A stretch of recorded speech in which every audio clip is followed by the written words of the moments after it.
Hi there, I'm Travis from SoulRemedy.org, and today I wanted to talk about whether or not people can teach themselves to be a healer or a type of shaman using plant medicines, or whether that's something that you need a teacher to do. I have kind of an interesting perspective about this because I've worked a lot with different teachers, but I've also worked a lot on my own, and before I ever found any teachers, I was really focused on teaching myself these things.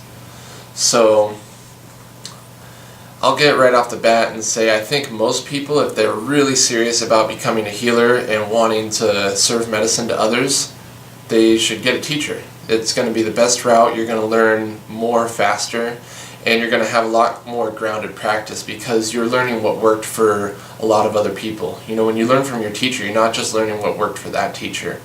You're learning what worked for their teacher and the teacher before them, and oftentimes these lineages can go back thousands of years.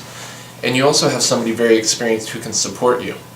I have a lot of friends that did traditional apprenticeship, and they say, like in ceremony, oftentimes their teacher won't even be in the same country as them, but their teacher will show up in ceremony energetically to support them still. And I think that's something very powerful that you can miss out on if you're trying to teach yourself. So at the same time, while I think most people might require a teacher to really learn everything they need to be able to offer safe and effective healing ceremonies, I do think it is possible for some people to teach themselves. I think it's a lot harder road to go teaching yourself. There's a lot of different challenges on that path, but I do think it is possible. There is one famous healer down in Peru that I know of. His name's Guillermo Arevalo, and he actually taught himself. But he did also grow up in a culture that practices shamanism regularly. He's from the Shipibo tribe in Peru, in the Amazon, and he grew up around people that practice medicine. He grew up immersed in the shamanic world perspective. So he's coming from a very different place than most Westerners who want to teach themselves. But at the same time, when he wanted to learn, he didn't have a teacher. He went into the jungle for 2 years and isolated himself and did a 2-year-long dieta, and when he came back he was a healer and started healing with ayahuasca. So it goes to show, even in traditional cultures, it is possible to teach yourself. Not very common, but it is possible. So I can give you a little bit of perspective just from my own story. I started about 11 years ago finding my path and really discovering that I felt called to be a healer. I actually felt like I was kind of being pushed in that direction by the spirits. I started having these spiritual experiences without necessarily seeking them. They just started happening to me. And when I was trying to understand them, I felt like they were really pushing me to be a healer. And so I looked for teachers, and at the time I couldn't find any teachers anywhere close to me that I could work with that seemed legitimate. So I just kept trying to teach myself while I was looking for teachers. And so for about 6 years I was on my own teaching myself. I did take some classes in energy healing and meditation and different things like this, but none of them really taught me what I needed to know to be a healer. Most of the deeper learning I did at that stage of my practice was actually on my own. And about 6 years into that, I had learned some energy healing, but I was in no place to be offering ceremonies to other people, and I was not offering ceremonies to other people. But about 5 years ago, I started going to Peru every year. And usually we try to go and spend a month or two at a time down there and focus studying with, mostly there was one San Pedro healer that we worked with a lot, and we worked with a couple ayahuasqueros, and we worked with this tribe called the Q'ero. And the Q'ero don't really use plant medicines. They use a sacred altar that they call a mesa, and they make offerings to the earth. So I was learning from these different traditions, and a lot of what I've been teaching myself in the past resonated with what they were teaching me. It was in the same vein, but by watching them, I learned so much more. Like my practice increased exponentially at that point based on watching these people from these old lineages and traditions work and being able to learn from them.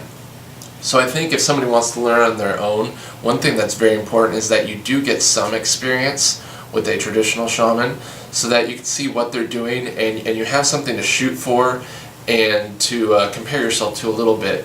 Not that you need to be exactly like them in any way, but you want to see the quality of work that they're doing. And the amount of effort they're putting into it, so that you can know whether or not you're offering the right quality of work. Are you really being safe and effective for your clients? You know, it's one thing to just say, well, I heard plant medicines were healing and I know shamans use them, so I'm going to give them to people. And, you know, people have good experiences and they tell you, oh, it's so wonderful, I learned about myself. It's another thing to see like how the shamans down in South America are working with plant medicines, or maybe in other parts of the world, how they're working with plant medicines.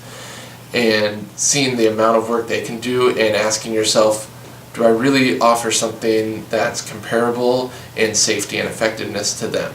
And if not, maybe you still have some learning to do before you really want to offer medicine. There are a lot of things to consider when you're offering medicine. The first is definitely safety. You want to make sure that everybody who works with you is leaving your ceremony no worse off than when they came to see you.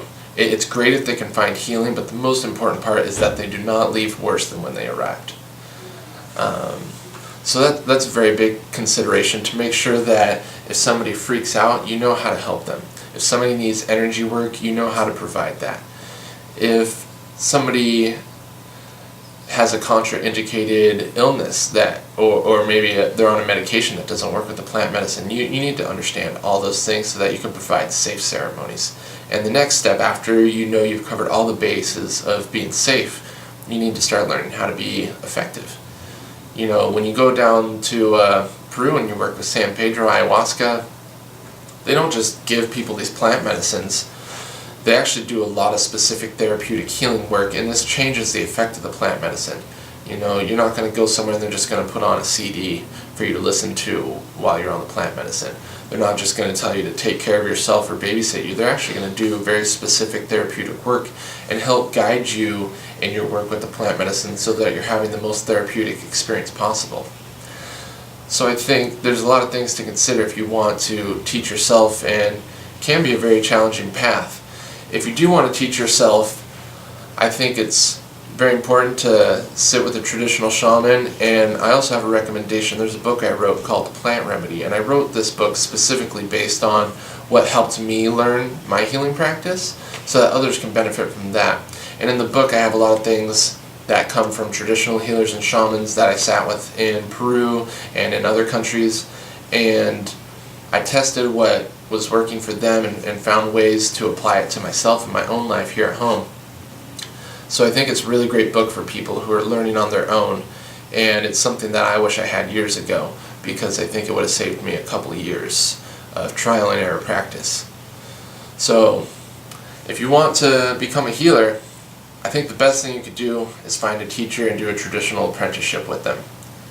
You'll come off right off the bat when you finish your apprenticeship knowing what you need to provide safe and effective ceremonies, and you can keep learning from that foundation your teacher gave you and really develop your own practice from that. You don't have to copy anybody or copy your teacher. You're just learning the foundation of your work that you can build off of. If you don't have access to a teacher like that, you can't afford an apprenticeship, I think you can start studying in the meantime, and maybe years down the road you'll be ready to offer ceremonies. For me, I studied about 8 years before I offered anybody a ceremony. Traditional apprenticeship can be anywhere from 1 to 4 years usually. So that's just something to think about. You know, if you don't have a teacher, it does take longer to teach yourself because you don't have that expertise and foundation to work off of. But if you're willing to put in the work and the effort, and you hold high standards for yourself because you want to offer the best service to anybody who comes to you for ceremony, I think it is possible for some people to teach themselves how to be healers. So again, my name is Travis. Check out soulremedy.org for resources on healing with plant medicines and other types of healing. Thank you. I'll talk to you later.